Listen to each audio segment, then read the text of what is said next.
How do you break this one down, Randy? Oh, I'm sure I'll have lots of help.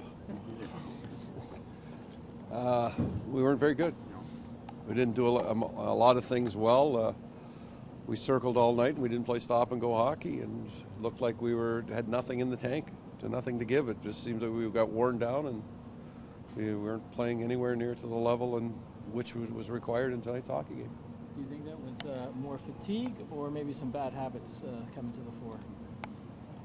I don't know.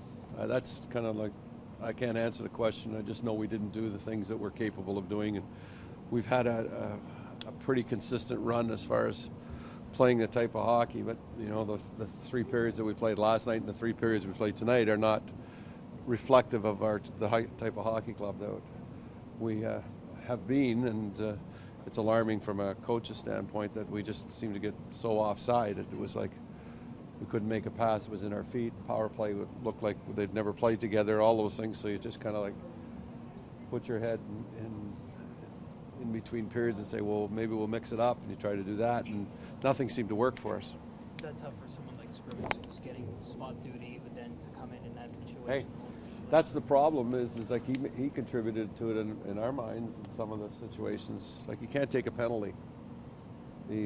Holding the stick penalty, it's 4-1. We get a goal and make it 4-2. It's a different hockey game. Specifically with what happened in the building here the last time they played Tampa, they give up 3 goals in the 3rd period, and it makes people wonder, and you know, all those things. But you know, I'm not blaming him at just one point. You know, we took some undisciplined penalties throughout the night, more hooking and holding penalties, and those are stick fouls that we've stayed away from through most part of the year. How do you think Joffrey looked in his return? Very rusty. Very rusty. Was it a difficult decision for you to scratch Clark? He wears an A. Coach's decisions are always tough. Tough night when Alex Ovechkin's hitting his stride, and he appears to have done so here this spring right now. Great player, you know, he's a dynamic player and scores goals from a lot of different areas, and everybody knows where he's going to be on the ice, but he still scores points and gets goals from there.